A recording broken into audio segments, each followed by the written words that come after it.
నమస్తే అండి, welcome to Suman TV. నేను విల్ చక్రధర్. ఇవాళ మార్కెట్ చాలా క్రాష్ అయిందండి. దగ్గర 2600 పాయింట్స్ దాకా పడిపోయింది. అలాగే మొన్న 2 ఆగస్ట్ కూడా 800 పాయింట్స్ దాకా పడింది. సో కంటిన్యూస్గా 2 సెషన్స్ మనం చూస్తే 3000 పాయింట్స్ దాకా పడిపోయింది. దీనికి చాలా కారణాలు ఉన్నాయండి. గ్లోబలైజేషన్ మెయిన్గా కారణం. ఒక పక్క యుద్ధ వాతావరణం కూడా బాగా పెరిగింది. అలాగే మనకి ఫెడరల్ బ్యాంక్ వాళ్ళు రేట్స్ కట్ ఆఫ్ చేయొచ్చు అంటున్నారు. ఇన్ఫ్లేషన్ ఎఫెక్ట్ చాలా ఉంది. అలాగే లే ఆఫ్స్, యూఎస్లో బాగా లే ఆఫ్స్ కూడా అవుతున్నాయి. సో ఒక కారణం కాదండి, చాలా కారణాల వల్ల ఈ మార్కెట్ అనేది సెంటిమెంటల్ కాబట్టి మనకి బాగా క్రాష్ అయితే వచ్చింది. అది చూడండి, ఇందులో 2 టైప్స్ ఆఫ్ ఇన్వెస్టర్స్ ఉంటారండి. ఒక ఇన్వెస్టర్స్ ఏంటంటే ఎవరైతే షార్ట్ టర్మ్ కోసం ఆలోచిస్తారో, అంటే ఇవాళ మనం షేర్ 1000 రూపీస్ కొనుక్కున్నాము, రేపు పొద్దున 1200 అవ్వగానే దాన్ని అమ్మేసి ఎగ్జిట్ అయిపోవాలి అని ఆలోచించే వాళ్ళు ఒక కేటగిరీ ఆఫ్ ఇన్వెస్టర్స్ ఉంటారు. ఇంకో కేటగిరీ వాళ్ళు ఏంటంటే లాంగ్ టర్మ్ కోసం ఇన్వెస్ట్ చేసే వాళ్ళు ఉంటారు. సో ఈ 2 కేటగిరీస్లో కూడా ఇట్లాంటి ఎవరైతే షార్ట్ టర్మ్ కోసం ఎక్కువ ఇంట్రాడే కానివ్వండి, ఇట్లాంటివి ఎక్కువ చేస్తుంటారో, లేకపోతే మనకి షార్ట్ టర్మ్ గెయిన్ కోసం టెంపరీగా బల్క్ అమౌంట్ ఇన్వెస్ట్ చేస్తుంటారో, 6 మంత్స్ కోసం, 1 ఇయర్ కోసం, వాళ్ళకి ఎక్కువ లాస్ ఉంటుందండి, మేజర్ లాస్ ఉంటుంది. ఎవరైతే లాంగ్ టర్మ్గా ఒక ఎస్ఐపి రూపంలో ఇన్వెస్ట్మెంట్ చేసుకున్నా కూడా, లేదా లంసమ్గా ఇన్వెస్ట్మెంట్ చేసి నా టైం ఒక అట్లీస్ట్ 5 ఇయర్స్ 6 ఇయర్స్ ఆరిజిన్ ఉంది అన్నప్పుడు, అలాంటి వాళ్ళకందరికీ కూడా ఇది పెద్ద పట్టించుకోవాల్సిన అవసరం లేదండి. ఎందుకంటే షార్ట్ ఫాల్ మార్కెట్ అనేది డౌన్ అప్ అండ్ డౌన్ కామనే. మేము చాలా చూసినాం గతంలో కూడా. ఇట్లాంటి టైంలో మార్కెట్ ఫాల్ అయినప్పుడు మనకి ఒకవేళ అందుబాటులో చూడండి, నెల బిగినింగ్లో ఉన్నాం కాబట్టి ప్రతి వాళ్ళకి కూడా శాలరీస్ వచ్చి ఉంటాయి కాబట్టి ఎంతో కొంత 10,000 రూపీస్ కావచ్చు, 15,000 రూపీస్ కావచ్చు, మీకు ఎంత కెపాసిటీ ఉంటే అంత కెపాసిటీ ఇట్లాంటి టైంలో టాపప్ చేసుకోండి. ఆల్రెడీ మీకు కొన్ని ఎస్ఐపీస్ చేస్తున్నారు. ఉన్న ఎస్ఐపీస్లో 5 ఎస్ఐపీస్ చేస్తుంటే ఆ 5 ఎస్ఐపీస్లో మీకు ఏది ఎక్కువ రేట్ని ఇచ్చింది, పర్ఫార్మెన్స్ ఏది బాగుంది చూసి అట్లాంటి పర్టికులర్ దాంట్లో మీరు 5,000 రూపీస్ యాడ్ చేసుకోండి, యాజ్ అ టాపప్గా యాడ్ చేసుకోండి. కూడా మార్నింగ్ నుంచి కూడా మేము చాలామంది మా క్లయింట్స్కి, పిఎంఎస్ క్లయింట్స్కి మేము కాల్ చేసి మార్కెట్ చాలా బాగా పడిందండి, ఇది మంచి ఆపర్చునిటీ చెప్పి ఒక్కొక్కరి చేత 1 lakh 2 lakhs, కొంతమంది అయితే మా దగ్గర అమౌంట్ ఉందని చెప్పి 5 lakhs ఇన్వెస్ట్ చేసిన వాళ్ళు ఉన్నారు. సో ఇట్లాంటివి ఏంటంటే టైం మనం ఆపర్చునిటీగా తీసుకోవాలి. ఎప్పుడు ప్రతి ఒక్క ఫాల్ని ఒక ఆపర్చునిటీగా తీసుకోవాలి లాంగ్ టర్మ్ ఇన్వెస్టర్స్. సో కాబట్టి ఏంటంటే ప్యానిక్ అవ్వాల్సిన అవసరం లేదు. ఇవి చూడండి, మార్కెట్ ఇంత బాగా ర్యాలీ అయింది అంటే ఇన్నాళ్ళు కూడా దానికి కారణం ఏంటంటే అవేర్నెస్ పబ్లిక్లో బాగా వచ్చిందండి. ఇప్పుడు చూడండి, రీసెంట్గా కూడా మనకి బ్యాంకులో ఒక జరిగింది. ఒక ఏంటంటే ఫిక్స్డ్ డిపాజిట్లు పడిపోతున్నాయి. మొత్తం చాలామంది కూడా ఫిక్స్డ్ డిపాజిట్ల నుంచి కూడా మ్యూచువల్ ఫండ్స్ కన్వర్ట్ అయిపోతున్నారు. లంసమ్గా పెద్ద పెద్ద అమౌంట్స్లో కూడా మూవ్ అయిపోతున్నారు. ఎస్డబ్ల్యూ ప్లాన్ ద్వారా కావచ్చు, లేదా లంసమ్గా ఇన్వెస్ట్మెంట్ చేసి, నేను గతంలో చెప్పానండి, కొన్ని ఆప్షన్స్ ఉంటాయి. ఎలాగంటే ఈక్విటీ 20%, 80% డెట్, అలాంటి కాంబినేషన్స్ కూడా చాలా ఉన్నాయి. సో ఇట్లాంటి అవేర్నెస్ బాగా రావడం వల్ల ఏమవుతుందంటే మనకి బ్యాంకులో ఇవాళ ఎఫ్డీస్ గణనీయంగా పడిపోతున్నాయి. అలాగే చూడ ఈ లోన్స్ అనేవి చాలామంది తీసుకుంటున్నారండి. చాలా లోన్స్ తీసుకుంటే వాళ్ళు ఎక్కువైపోయారు, ఎఫ్డీని వేసే వాళ్ళు తక్కువ అయిపోయారు. సో అట్లాంటి పరిస్థితుల్లో ఉంది అంటే మార్కెట్ మీద ఎంత మంచికి అవగాహన వచ్చింది మనం అర్థం చేసుకోవచ్చు. అలాగే ఇన్సూరెన్స్ పాలసీస్లో కూడా చాలామంది సైట్స్లో చెప్తున్నారు ఏంటంటే ఆల్ ఓవర్ ఇండియాలో కూడా కొన్ని లక్షల్లో ఎల్ఐసి పాలసీస్ కావచ్చు, వెదర్ ఇన్సూరెన్స్ కంపెనీ పాలసీస్ కావచ్చు, ఆగిపోతున్నాయి, సరెండర్ చేస్తున్నారు, ఆపేస్తున్నారు. అందరూ కూడా మ్యూచువల్ ఫండ్స్ వైపుకి టర్న్ అవుతున్నారు వచ్చినాయి.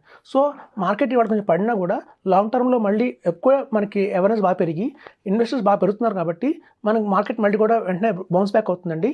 సో కాబట్టి ఇలాంటి చిన్న సందర్భాల్లో మీరైతే ప్యానిక్ అవ్వకండి.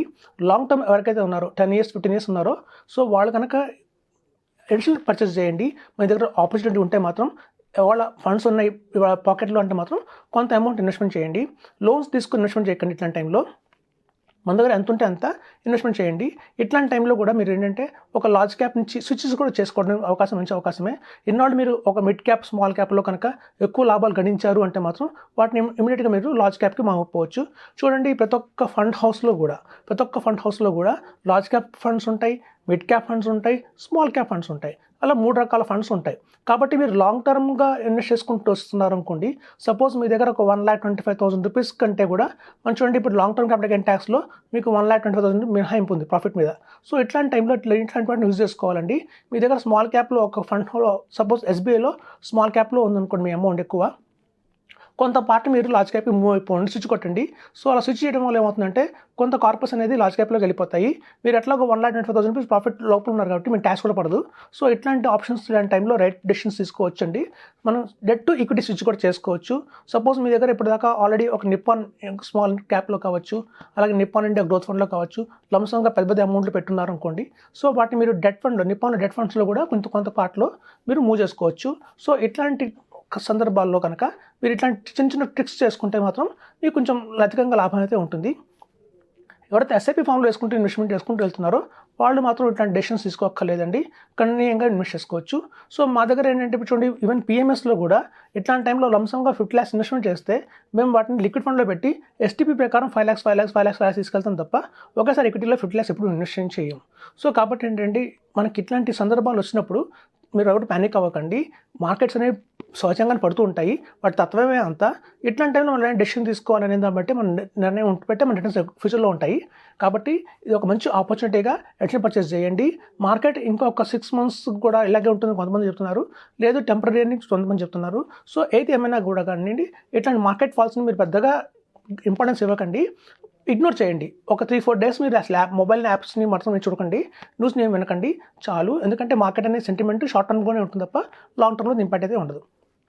ఇప్పుడు చూడండి, మనం గతంలో అనుకున్నట్టు మ్యూచువల్ ఫండ్స్ కానివ్వండి, అలాగే స్మాల్ క్యాప్స్ కానివ్వండి, అలాగే పిఎంఎస్ కానివ్వండి, ఇవైతే ఈక్విటీ ప్రొడక్ట్స్ అయితే ఉంటాయో వాటికి ఈ వాలటాలిటీ అనేది కంపల్సరీగా ఉంటుంది.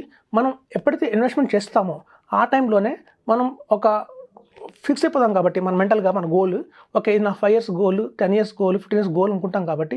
సో అట్లాంటి మధ్య మధ్యలో ఈ వచ్చే ఉడుదుడుకుల వల్ల ఆ గోల్ ఇంపాక్ట్ అయితే ఏమాత్రం ఉండదండి. సో కాబట్టి మనం ఇట్లాంటి వాటిని ఇగ్నోర్ చేయాలి. ఇంకోటి ఏంటంటే ఎవరైతే ట్రేడింగ్ చేస్తుంటారో కొంతకాలం వాటికి దూరంగా ఉండటం బెటర్. సొంతం అనుకుంటాము మనం ఇట్లాంటి టైంలో సేల్ కొట్టి ముందు బై చేద్దాం అనుకుంటారు. సో అట్లాంటి వాటికి కూడా కొంచెం రిస్కీగా ఉంటుంది. కాబట్టి ఏంటంటే ట్రేడర్స్ అందరూ కూడా ఇట్లాంటి టైంని అవాయిడ్ చేసి ఒక మొత్తం స్టేబుల్ అయ్యేంత వరకు కొంచెం దూరంగా ఉండడం బెటర్ అని చెప్తున్నాను. సో కాబట్టి అనవసరంగా రిస్క్ తీసుకోకండి. సో ఇట్లాంటి టైంలో మనం ప్యానిక్ అవ్వకూడదు. First of all long term కోసం కాబట్టి అవసరం ఉంటే మీరు లంసంగా ఇన్వెస్ట్మెంట్ చేయండి, టాప్అప్ చేయండి, లేకపోతే దాన్ని ఇగ్నోర్ చేయండి, స్టే వాచ్గా ఉండండి చాలు. అదే కొంచెం 1 week తర్వాత మళ్ళీ సెంటిమెంట్ అనేది మామూలు అయిపోతుంది, మళ్ళీ మనం మంచి బుల్ రన్ చూస్తాం.